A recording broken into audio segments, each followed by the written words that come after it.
If you've been on the website, betteryouthministry.com, you'll know that I work on staff at one of the North Point Ministry strategic partner churches. And because of that, we had a church in our area that wanted to bring over some different church leaders there within their congregation and learn more about what it means to be associated with North Point. What are some of the values? What are some of the things that make us who we are? And what I'm going to share with you in this video is pretty much what I shared with them, and hopefully it will help you understand a little bit more about what happens within North Point, and also maybe some of the transferable lessons that you can learn and that you can take away and make a difference in your own church or in your own ministry context. So let's start with the beginning. The vision is to create a church that unchurched people love to attend. And right there at the start, at the heart, is a kind of church that pays attention to people who aren't there yet, that listens to outsiders, like we'll talk about a little bit later, to create a church, the kind of place, the kind of gathering, the kind of movement that unchurched people love to attend. Not just simply tolerate, not just simply get by with, but they love to attend. When they walk out of our doors, we want them to say, we want so bad to come back next week. We can't wait for next week. And in fact, there's a good question that you could pose or that you could use as maybe a litmus test.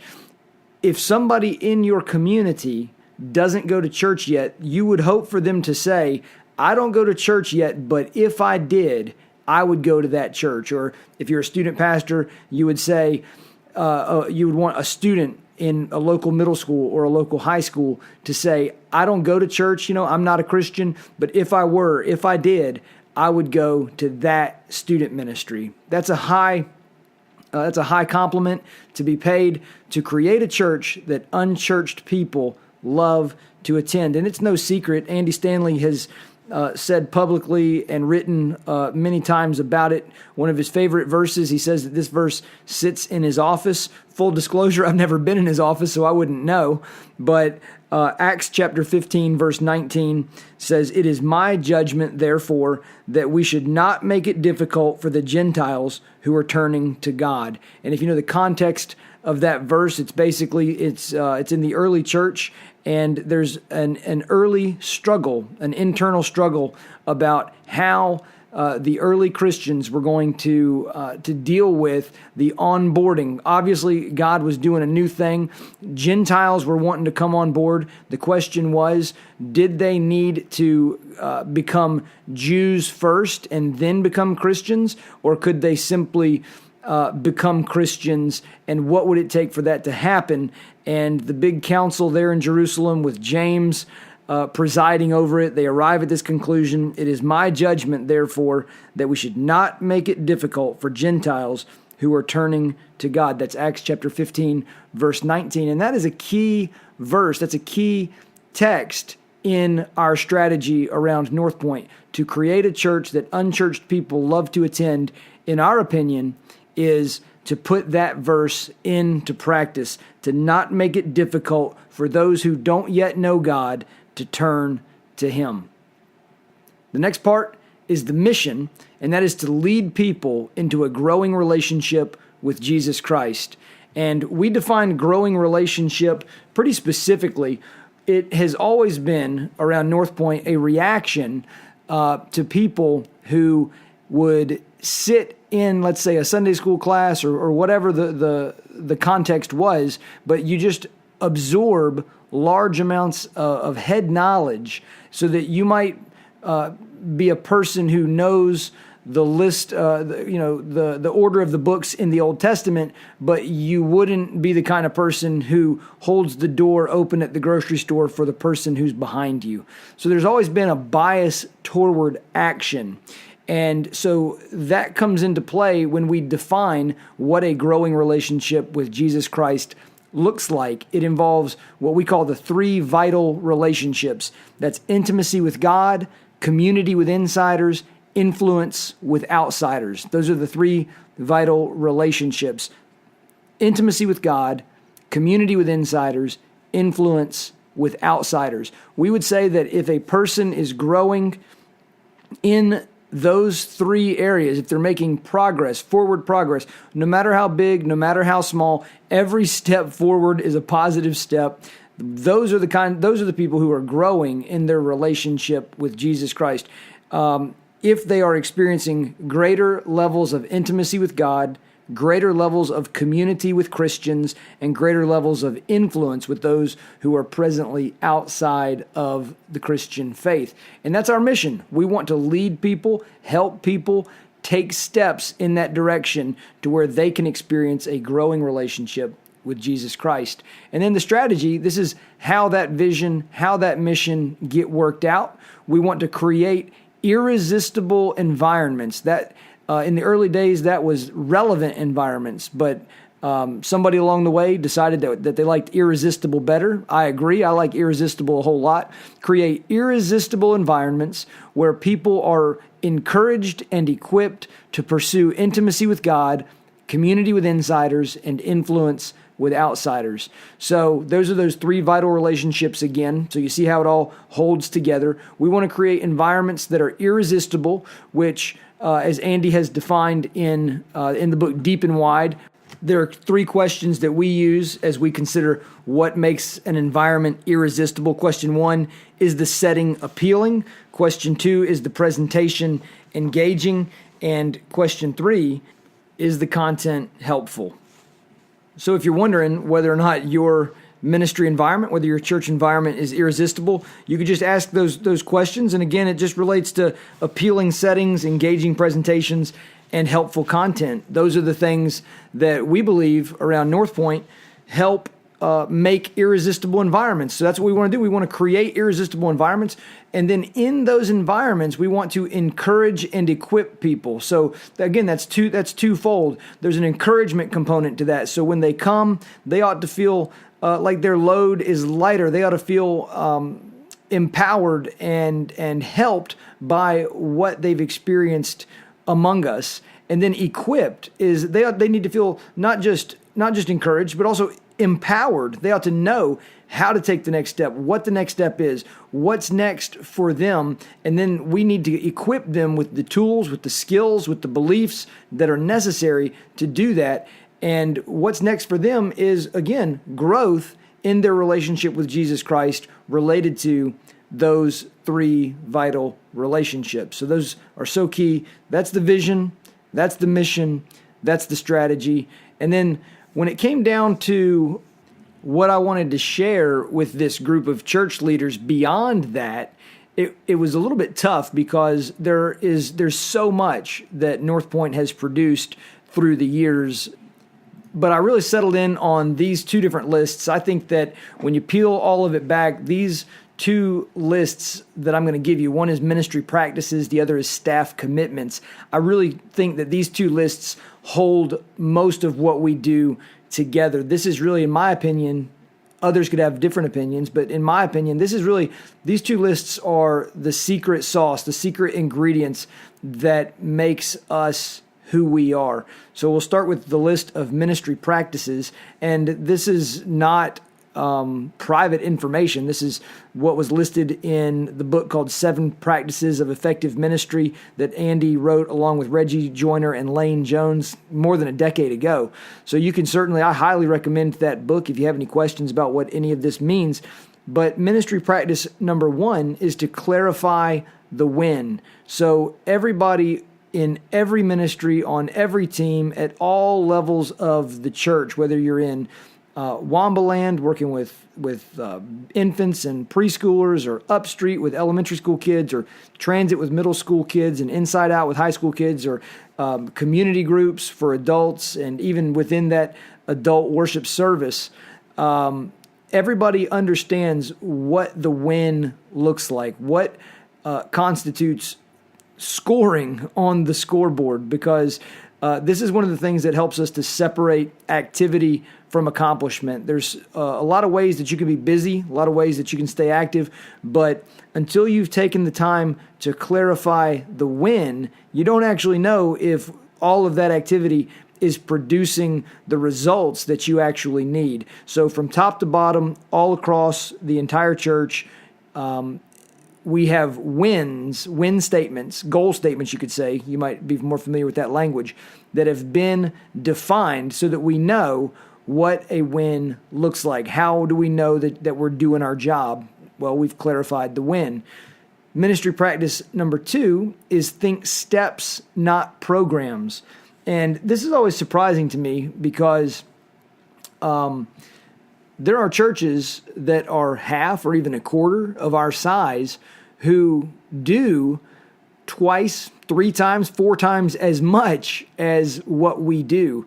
And what happens is churches get program heavy. They're very quick to add things and very slow to remove things from the schedule. So things get added, but things don't get removed. And what we want to do is think in terms of steps. And so from very early on, Andy defined the different environments that we would have as far as foyer, living room, and kitchen. And if you think about it, you meet your guests in the foyer, you hang with your friends in the living room, and you really take care of family business there at the kitchen table. And so the idea and the objective has been to move people through those environments to ultimately end up there at the kitchen table among family, and we would say that's in a community group. And so the things that we do are all designed to move people systematically from the foyer through the living room to the kitchen table. Anything that does not help us achieve movement in that direction is something that just does not get done. And the definition for us of a step is something that is easy, obvious, and strategic.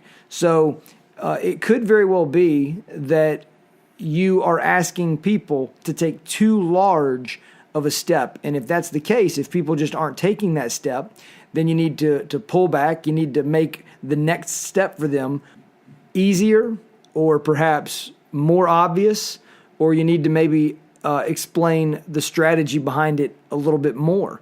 And so that the next step for anybody is easy, obvious, and strategic in that it is a step toward the destination that you ultimately want them to be. That's very different from filling up the calendar with programs. Everything is done with intentionality and by design. Ministry practice number 3 is narrow the focus. This is the idea of doing fewer things so that you're able to make a greater impact. Again, we do far less than churches that are half of our size. And that's in part because of this practice. We want to narrow the focus. We have limited time, limited attention, limited energy, limited resources. And so because of that, those things aren't unlimited. So we want to direct those with crystal clear focus so that we can maximize those and get the highest return on that investment. And so part of that just comes with identifying the primary target group that we're trying to appeal to with any given environment. And then also we want to design those environments to just do one thing. There, again, you've got limited resources, limited talent. So you need to decide who is it that you have the best potential to reach. And you're not going to reach everybody. You just have to understand that and make peace with that. And so you say, who can we reach? Who are we best positioned to reach? And then you say, how can we best reach those people? And then you use those resources. You use that time, you use that talent, you use that energy, you use that money in an effort to reach the people that you are positioned to reach. That's how you narrow the focus. Practice number 4 is teach less for more. And this is the idea of just saying only what you need to say to the people who need to hear it. Honestly, I think that the days of long-term scope and sequence curriculum is past. I've seen different curriculum companies produce scopes and sequences that include, teaching for the next 6 years. I just don't see that happening. What I do see happening is people moving away after a few years because mom or dad gets a job transfer. I see broken families. So a lot of students will only show up to church once every other week. Really, it's no fault of their own. It's just because of the way that the living situation is. And so we've utilized a lot more message series so that we can begin to come back again and again and again, year after year, to the same themes, the same topics that mean so much to those students. Things like relationships, things like decision making, things like identity, things like friendships. All of these things are very high on a student's list of things that they would like to hear about. And so we feel like people learn on a need-to-know basis, and those are topics that teenagers really feel like, I need to know. And so you automatically have some built-in attention when you talk about those areas. That's what it means to teach less for more. And then also in the messages that we teach, Andy wrote a book, Communicating for a Change, where he advocates just one-point preaching. We want to make the point and drive that point home over and over and over again in every way we can. And that's part of teaching less for more. Practice number 5 is listen to outsiders. This is the thing that confuses a lot of people, I guess, because in churches, a lot of times, everybody's just used to listening to insiders. And this is an idea that allows us to focus on who we're trying to reach as opposed to who we're trying to keep. And if you're not careful, the tendency is to just listen to people who are already attending. The problem is if you only listen to people who are already attending, you'll never begin to reach people who aren't yet attending because you haven't heard from them or you haven't considered their wants and their needs. What we model at the staff level and encourage at the attender level is a strategy that we call invest and invite. And that's just a simple process by which you invest in the people who are around you. And then when the time is right, when it feels appropriate, you can invite them to come and come and see what's going on at church. And I tell you this, when somebody invites another person to church, and church is kind of not their native land and Christian faith is not quite their native tongue, you listen and you participate in that service very differently. So that at song number 5, you're thinking, man, I wonder how many more songs we're going to do, because my neighbor next to me here, who's sitting next to me here in the auditorium, is not really buying into any of this yet. He's just kind of here. So you begin to listen and participate through a different lens when you've invested and when you have invited. So we want to really make a concentrated effort to listen to outsiders. And then ministry practice number 6 is replace yourself. And this is just a simple act of handing off some of our key responsibilities and some of the things that we do, so that my ministry will grow more when I'm able to replicate what I do, when I'm able to equip the saints for the work of the ministry. That's all about replacing yourself. It's a matter of who can do what I can do, or how can I do what only I can do. And either way you frame that, you have got to be about the work of replacing yourself, because it frees you up to do the things that only you can do. And then practice number 7 is work on it, and I would say not just in it. So what happens is, week to week, you can really get tangled up in the weeds of the work, so that there's a message to write, there's calls to make, there's people to meet with. It's all kind of tactical level stuff. But at some point, what you have to do is you have to pull back, get kind of that 30,000 foot view and say, what are we doing? Is it working? How can we make this better? And a great question to ask is, what's the best way to, and then fill in the blank. What's the best way to reach students from that middle school that we don't have any students coming from? What's the best way to keep parents informed about what's going on in the ministry? What's the best way to encourage students to take a step in their faith? What's the best way to get students to read the Bible? All of this is just kind of strategic level stuff where you're just working on it. You're asking, how can we continue to improve? It's a common business principle of continuous improvement. So those are the ministry practices. Clarify the when, think steps, not programs, narrow the focus, Teach less for more, listen to outsiders, replace yourself, and work on it. And then I think that the other thing that really makes us who we are is our staff commitments. These are so important for what makes us who we are. Honestly, this is the healthiest staff team that I have ever been a part of. And I attribute it largely to Andy's leadership at the top level. The local church leaders that I work for do a great job of keeping staff health and staff relationships and those kinds of conversations on the forefront, so that we don't have anything that kind of festers and lingers on longer than what it should. We're very open. We're transparent. We operate with a principle called trust versus suspicion, and that's based on the main point of a talk that Andy gave several years ago. I forget where it was, but it was at a leadership event. Maybe it was Catalyst.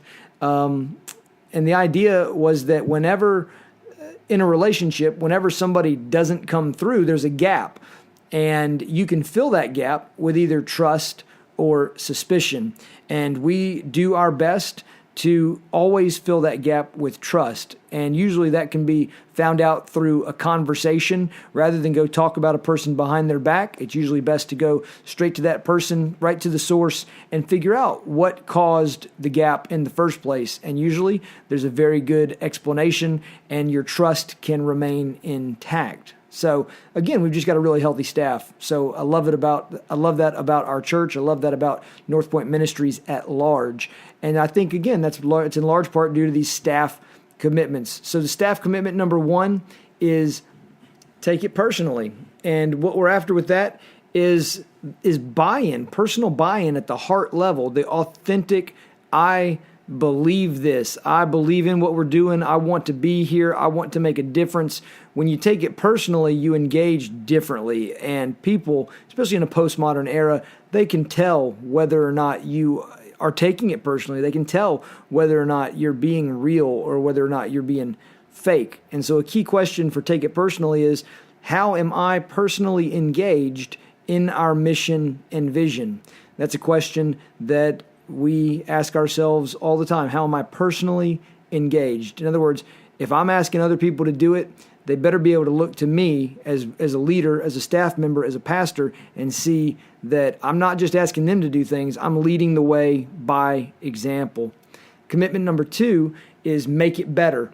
And the question with this is, what am I doing personally to help us improve organizationally? And so again, it just goes back to that idea of continuous improvement. There's a lot of evaluation that gets done. We try to analyze each and every different aspect of our ministry environments. Again, we're looking at the setting. Was it appealing? At the content, was it helpful? At the presentation, was it engaging? And even when we do a great job, we always believe that with a little tweak or a little adjustment or a little more planning, we could make it even better than it was before. Commitment number three is collaborate. And the question is, where am I leveraging the talent and skills of staff outside of my primary team? And this is how we break through silos and turf wars and all of that kind of stuff. I am on hand all the time to help my coworkers, and they're on hand to help me. And when you have that kind of engagement, that kind of relationship with one another, it really serves to strengthen the team and produce irresistible environments, because I don't feel alone, and they don't feel alone either. Everybody is willing to jump in and lend a hand if anybody needs it. Commitment number four is replace ourselves. And again, you see this along with a couple of other themes resurfacing. The question is, who am I empowering? And again, this is all about ministry. I mean, as pastors in the ministry, we can't be content with just doing it ourselves. We've got to be replacing ourselves. We've got to be sharing our skills. We've got to be passing along responsibility. And that will, in the end, when you've got more people doing better work, you're going to have a better product. So replacing ourselves is very important. Number five is stay fit. And this is, this is spiritually, this is physically, it's emotionally, it's financially. Here's the question: how am I taking care of myself spiritually, physically, relationally, financially, and emotionally?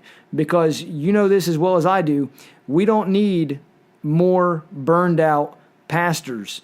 We need to be fit. We need to be taking care of ourselves in all of those different aspects of our lives. We need to be healthy. We need to be bringing our best selves to our people so that we can make the biggest difference that God wants us to make. And then the sixth staff commitment is to remain open-handed. And the key question is, how do I manage the tension triggered by new ideas, innovation, and change? And you know, this is just the idea that change is going to happen. There are some programs or some things that we do that I really think are fantastic, and the time will come when new ideas, innovations, and so forth will cause those different things that I enjoy so much to change. And it's up to me to manage that tension well. When change comes, how will I respond, especially when it affects me? So it's a commitment that I have as a staff member to remain open-handed, but it's not just me, it's all of our staff members that have made this kind of commitment to embrace change, to manage that tension, even though sometimes it can get emotional. There are things that, you know, that other people like that I don't particularly like, and there are things that I like that they don't particularly like. Either way, as new ideas come, as innovation happens, things will change, and it's incumbent on us to lead the way, manage that tension, and embrace the future. So those are the staff commitments. Take it personally, make it better, collaborate, replace ourselves, stay fit, and remain open-handed. And if you've been wondering what ministry is like the North Point way, that is exactly what it's like. It's fantastic. The vision, create a church that unchurched people love to attend. Mission, lead people into a growing relationship with Jesus Christ. Strategy, create irresistible environments where people are encouraged and equipped to pursue intimacy with God, community with insiders, and influence with outsiders. I've worked at several different churches, and I can tell you without a doubt that this church is the healthiest staff, and I would say the healthiest church that I have ever been a part of. So if there's anything in this video that you think could be transferable for your church context and your church setting or staff or team or ministry, I hope that you'll take it and apply it and implement it, and hopefully you'll see the fruit of growth and health come alive in your church and in your ministry.